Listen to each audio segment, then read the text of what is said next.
To a news conference where Houston Police Chief Art Acevedo is speaking. Let's listen in. We had a high sense of probability that was the last place that he would have been. We called for our dive team. We even used one of our, what are we calling these people from Louisiana? God bless them. Our Cajun Navy. You know, our American Cajun Navy that helped us look for him. So we couldn't find him. And once our dive team got there, it was too treacherous to go under and look for him. So we made a decision to leave officers there waiting until the morning, because as much as we wanted to recover him last night, we could not put more officers at risk for what we knew in our hearts was going to be a recovery mission. We kept his wife apprised. Even though we had a high probability that he was gone, we always hold on to hope. So I called her last night. She was desperately wanting more information. I told her we still haven't found them. We're still looking. We're checking hospitals. We can't communicate with all hospitals because some of them have been evacuated, and that we would keep her apprised of the situation. This morning at 8 a.m., the dive team was out there again, which was their number one priority. And within 20 minutes, they found him.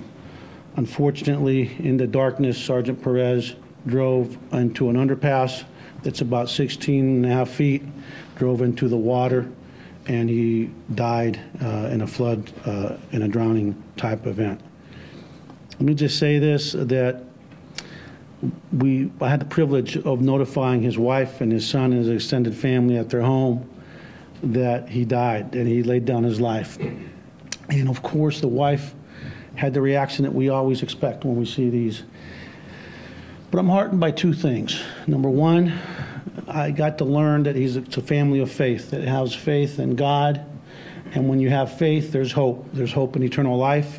And it gives us all collective strength in the Houston Police Department, knowing that this family knows that as much as they're hurting, like our mayor, who's, I always say that he's always preaching, even when it's not Sunday, he preaches every day. The wife told me she had asked him not to go in.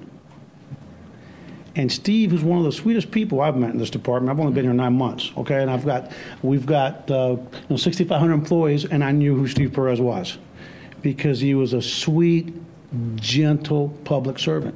And she tells me, I told him not to go to work. I really didn't want him to go. His father-in-law, who's a Korean War veteran from the Army, combat veteran, we told him not to go because the conditions were so bad.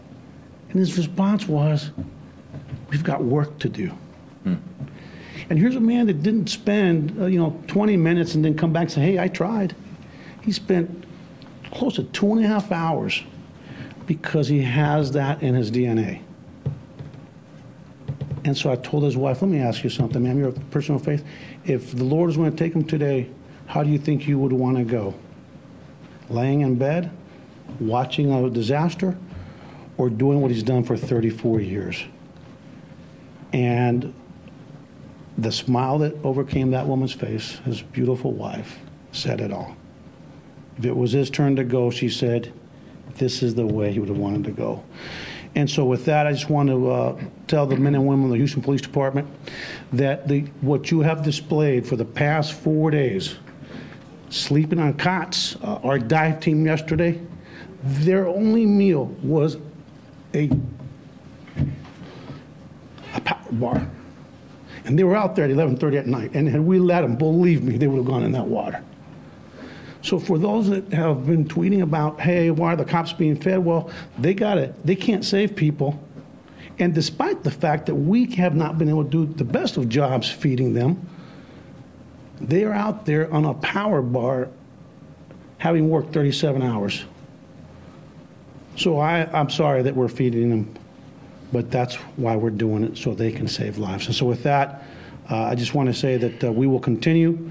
This police department is resilient, as is this community, and I look forward to taking this man and giving him the honors and his family that he so richly deserves. On the day that we have his funeral, and I know that this is Houston, and it's going to be, they know it's going to be a while because we've got some work to do that he would want us to do.